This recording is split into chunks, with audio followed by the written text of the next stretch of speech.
Okay, my name is Jeff Cooper. I developed FDO when I was at Intel. I retired from Intel last fall. I've been working with FIDO for quite some time, and I now actually consult directly with FIDO. And I've been continuing to work on FDO, and we've been developing the FDO 1.2 specification. So that's me. I'm physically in California. Hello, I'm Richard Kerslake. I'm the Market Development Manager, Connected Device Standards with the FIDO Alliance. Before that, I was with Intel, where I worked with Jeff on FDO, and prior to that, I was with Texas Instruments.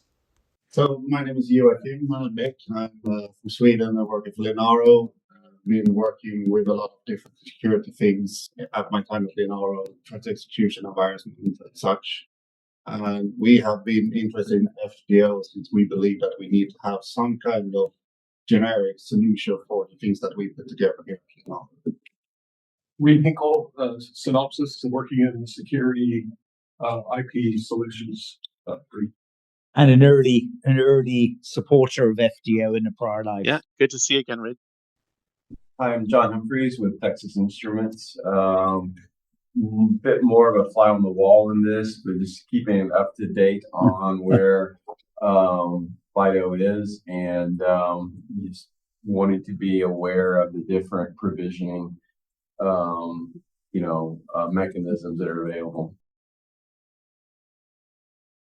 We realized some time ago that people were spending a lot of time on onboarding, and so we wanted to go ahead and understand and think about this problem and say, could we do something automatic that would both make onboarding more efficient and remove it as a problem? And so FDO was the result. It was developed at Intel. We decided that it was more of an industry solution, and actually Intel and ARM together sponsored it into the FIDO Alliance. And then the FIDO Alliance brought it out as FIDO device on board instead of secure device on board. So it was called secure device on board from Intel, and then it became FIDO device on board. And we did a 1.0 release. A 1.1 release has been very successful and been out for a while, and we're about to do a 1.2 release in the next 3 to 6 months. And that will enhance some of it and some of the features going towards, say, enterprise specific features for FDO. So the basic idea is that you have a device and you want to get it. And we originally were thinking about IoT devices, but actually it's really any computer that you want to install.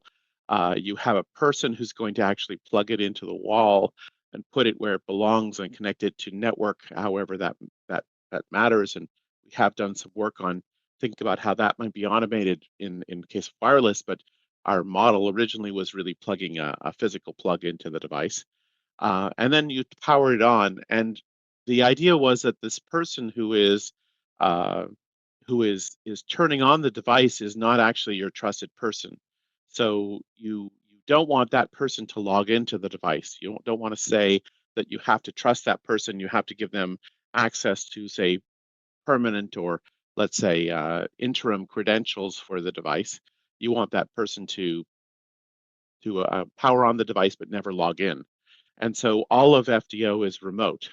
And so the idea is that the device will now reach out, it'll find the appropriate server that owns the device, and it'll onboard itself.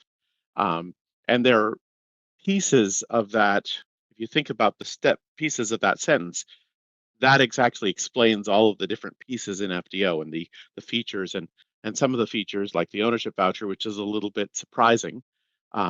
Basically, that's where those things came from the basic original idea. And Richard likes to use this term plug and play. And if you think about what plug and play did for devices, for powering on and hooking up devices in context, FDO is trying to do for the onboarding side.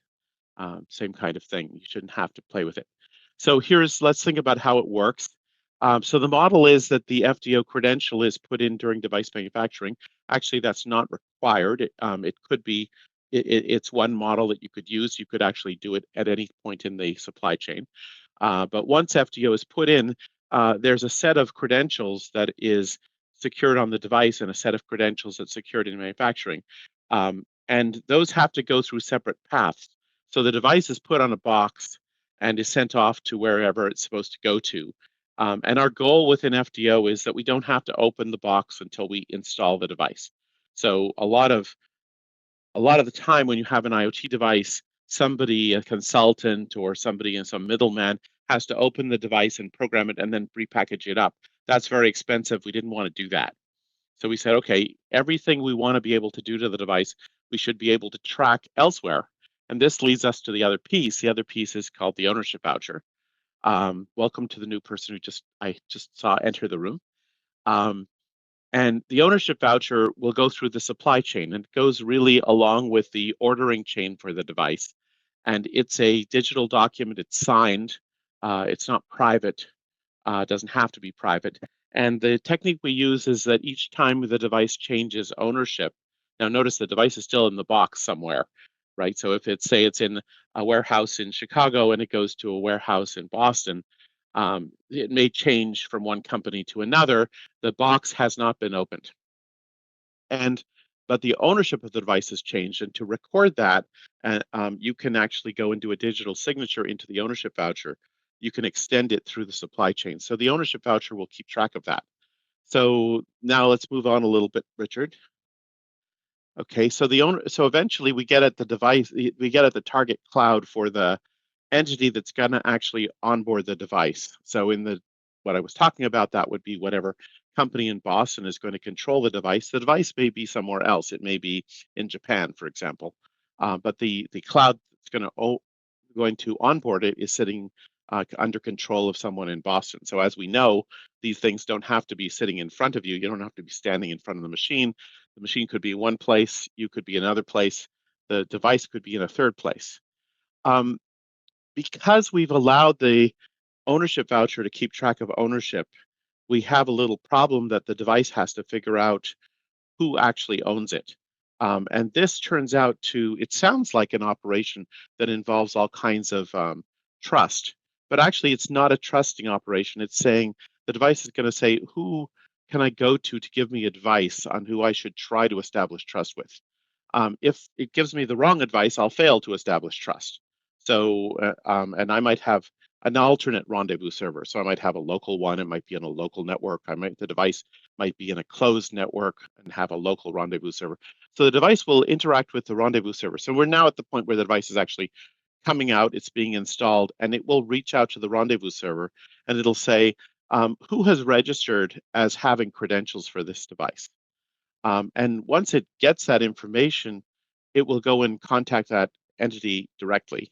And that's the point at which the digital signatures start. And that's the point at which the device does attestation and the cloud does attestation, and they establish trust with each other. So with trust, with that kind of trust, you can establish a secure channel. So the next thing they do is establish a secure channel. Cryptographically, it's similar to, say, a TLS channel. It's not a TLS channel the way it happens. It could be inside of a TLS channel, which actually is irrelevant to the security of FDO, but it could be done that way. And then the target cloud is now given a set of protocols by which to talk to the device, to send commands to the device, and they can have a handshake and they can actually do the onboarding operations. You have a question, Jeff? Yeah. Back to your previous slide, what essentially you are saying is that you are attesting mutually on this slide, right? The client, yes, the cloud owner. Now you have millions of devices on this. Are you saying that for the cloud, you are provisioning something about the cloud identification credentials into every device, or how would it? So the device has credentials and that allow it to communicate with the ownership voucher, and there's one ownership voucher per device that goes into the target cloud. So yes, there are lots of them. Again, we have databases and we have clouds that are able to handle lots of things. The reverse way. The cloud and the device identifies itself with a device certificate, which is in the ownership voucher. And how does the device identifies the cloud correctly? That this is the right cloud I want? So the ownership voucher the ownership voucher the device has a base credential that came from manufacturing, and the ownership voucher then has a signing mechanism by which there's an attestation on the ownership voucher. And I can reference you to the spec really to take a look at that and see how you like it. But there's a sequence of operations by which the cloud says this is my ownership voucher, and the data that's pre-programmed into the client is then able to go and look at the ownership voucher and say, yes, I believe that the guy who I'm talking to is in fact the guy who owns the ownership voucher. And the last step of that is where the ownership voucher contains a signature saying this is the public key of the guy who actually owns you. And then the target cloud has to prove that it's that guy by signing with respect to that public key and proving that he owns that private key. So there's an argument, there's a crypto argument by which the target cloud identifies itself as being the unique place that the ownership voucher ended up. Did that answer for you? Yeah, great. Thank Good. you. Thanks. Hang on a sec, Jeff. Another question. Yes, please. The target cloud, that is owned by the device manufacturer? No, the target cloud is the person who's going to control the device. So the manufacturer is gone. In fact, the manufacturer doesn't take any part in FDO after the device is shipped. So the manufacturer could even be out of business by now. Okay, and so how does the device find the target cloud? That's where the rendezvous server comes in. So there's a list of instructions to find a rendezvous server. The reason it's instructions is because you might be in a closed network, so you might need to say, well, this is the way I find it. If I'm in a closed network, it would work this way. If I'm in the internet, it might work this way. It could be as simple as having an IP address, 10.1.1.1. It could be it's usually something like a DNS name. Or it could be something sort of more relative. And again, there's a section in the document that again sort of explains how that works. And there's a recommended rendezvous syntax that you can use that sort of explains how you would put this all together. That's in the spec. So I'll reference you to that. The rendezvous info, the goal of it is to say that there's a server, a target cloud goes and connects in and gives its identity. And it also signs the ownership voucher to show that it actually has the ownership voucher. And then it gives a blob identifying itself. It's IP address or DNS information. And then the FDO client will then go and connect to that server. But remember that that the server has to prove itself. So even if it got the wrong server, it won't be able to authenticate unless it got the right server. Did that answer your question? So the rendezvous servers are a set of well-known servers to reach out. Correct. And that is built into the software on the device. Correct. Okay. That's right. Yes. Okay, so it reaches and out it's actually built into the data that is put into the device in that FDO client credentials. Did that? Yeah. Yeah. Sorry. Okay. So from that, then it can authenticate the rendezvous server and identify the target cloud. Right. Yeah. Now, right. what do you mean by FDO owner in that target cloud? So we use a terminology. The concept that we were thinking about for FDO was that we had an evolution of ownership of the device, that as it moves through the supply chain, it goes from owner to owner to owner.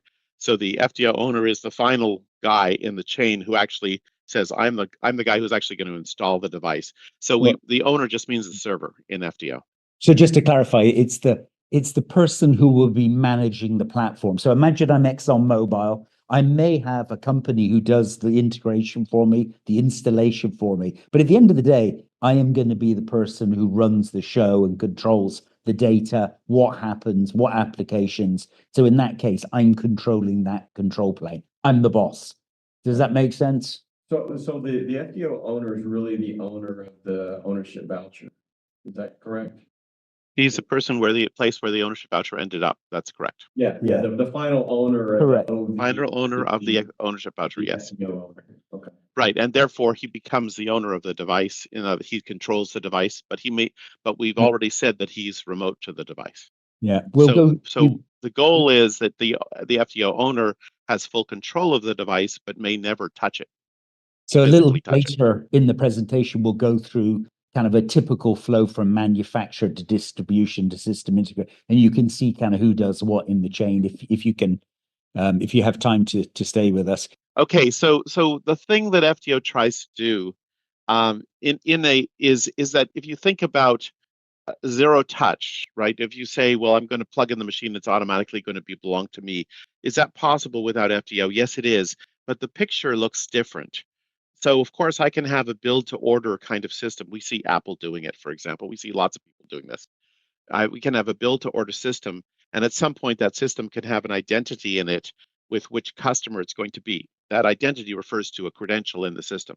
So at some point, somebody has has inserted a credential into the system, either during manufacturing or in the supply chain, and then it arrives at the customer, it's sent to that customer, it arrives, and the customer is able to access the device. And if you think about it, we kind of know what those could be. It could be a secret, it could be a certificate, it could be, there are various kinds of credentials you could put in there.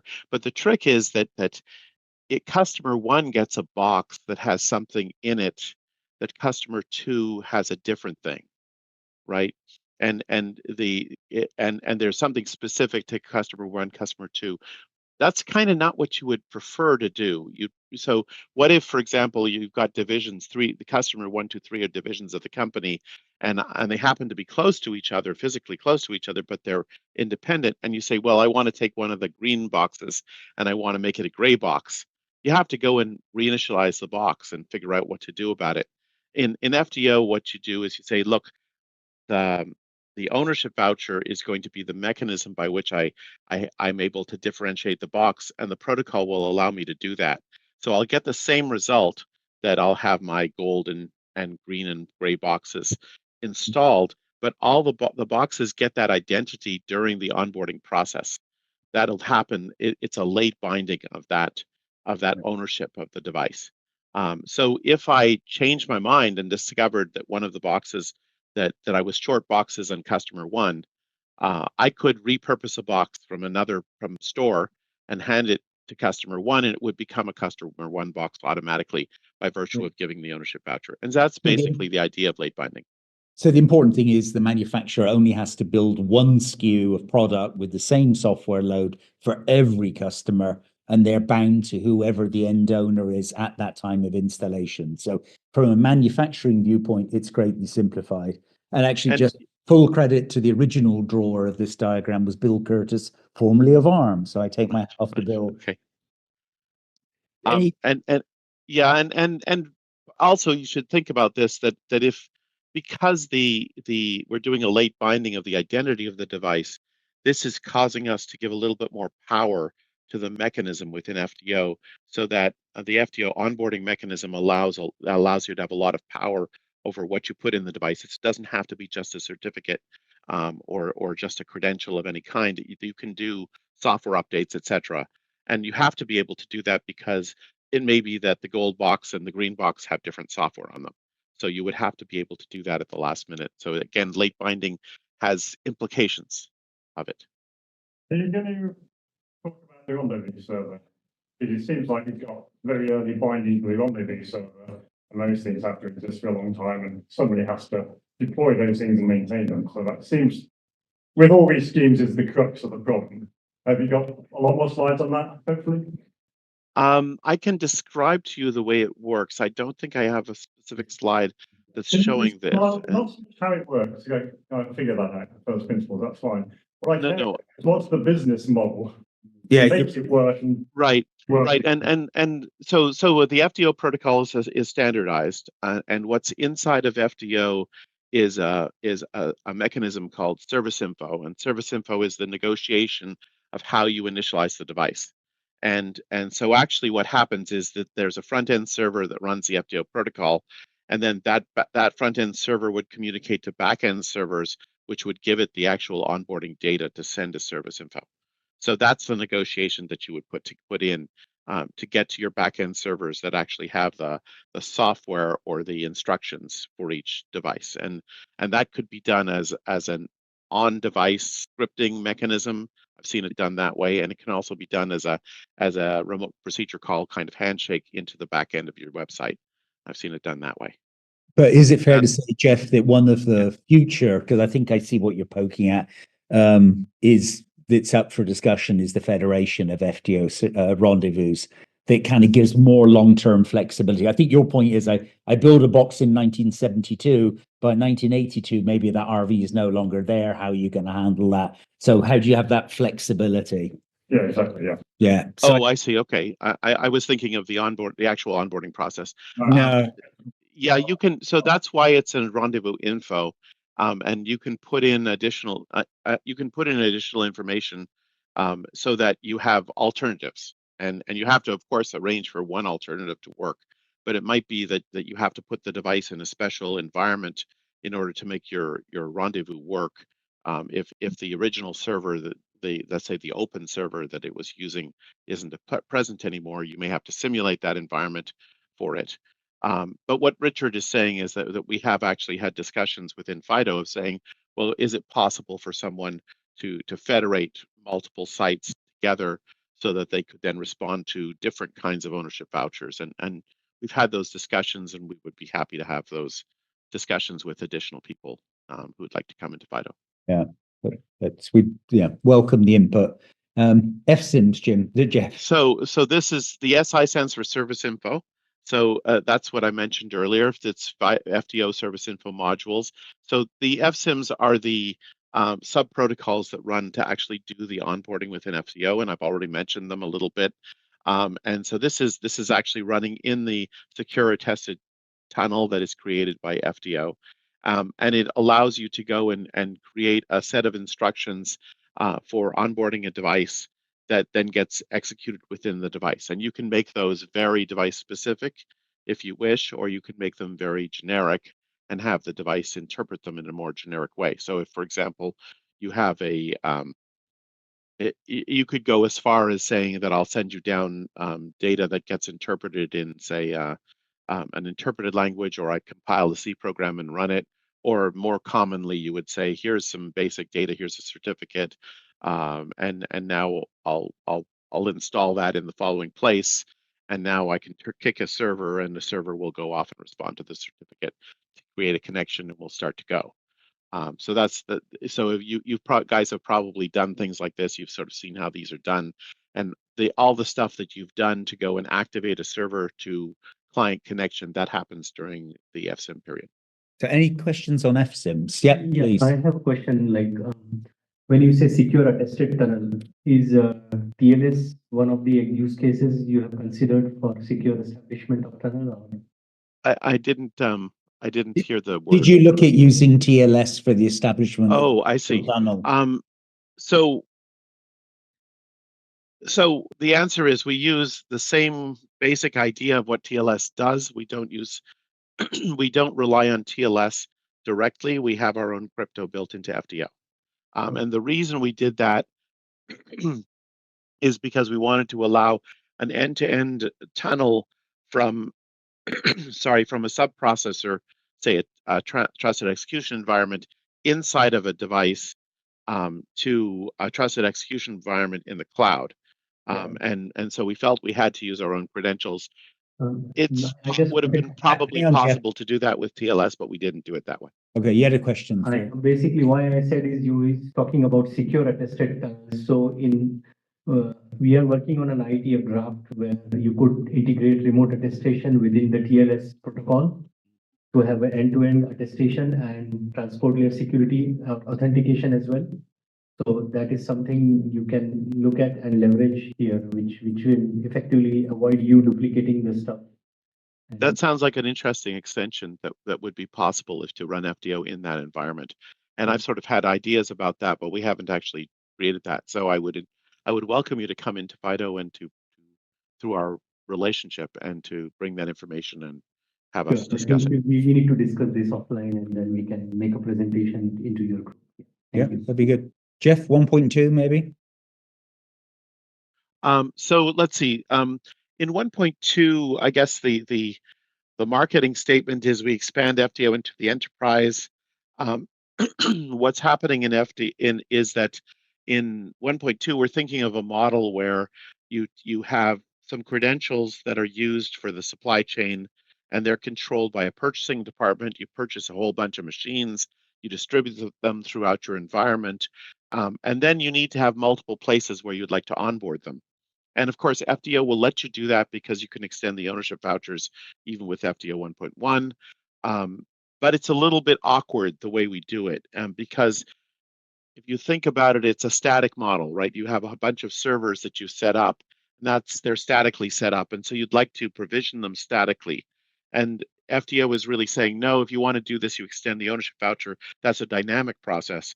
So what we did is that in 1.2 we've added in this static mechanism called a delegate, which is an authorized onboarding site. So you can stay with the same owner key and you can onboard from multiple sites. Okay, so I can have a whole bunch of machines and I order them all and they're all coming in for the same owner key, and they're all expecting the same, they all have the same ownership voucher, and I distribute that ownership voucher to different sites. And now I can come in, and each of those sites, without having the owner private key, having only the ownership voucher, can now identify themselves as authorized onboarding delegates for the owner by using a special credential that's statically provided to each site. So that's actually the basic idea that's coming in, and there's and it allows you to do a lot of different, let's say, large organization kind of models for onboarding with FDO. Any questions on 1.2? I'm just trying to keep us moving forward. It will never end. Absolutely. Yeah. Next one, just a quick look. This is a quick touch on FDO certification. So, right. So we have a certification program. It's active with 1.1 today. You could call in and pay money and get certified. And they will actually go off and verify that you've done everything correctly. Many people are using this similar software, but they'll make sure you've installed it properly. You've got all the credentials. They'll ask you security questions and that sort of thing. When we talk about certification, if you think about government levels and various things, this is actually in the functional layer, functional levels and the beginnings of security levels. It's not, if you're thinking about, say, security levels 1, 2, 3, 4, 5, it's sort of in the lower layers at the moment. We haven't actually had people ask us to do some of the higher security layers, but this is actually active today, and you can contact FIDO and apply for certification. And there are sites there are devices that have been certified. Okay. So I'm going to suggest we skip that slide. This one I presented earlier, and I think maybe, again, we can come back to this, but the point is clearly there's legislation such as CRA that's coming out, other legislation. The nature of the ownership voucher, as you heard, with the fact that it's signed from person to person, becomes a very interesting mechanism for tracking. And I think, Reid and others can comment that concept can be potentially extended from literally the silicon all the way through to the end of the chain. So it potentially, we could use this as a way of seeing whatever that life story is of the device.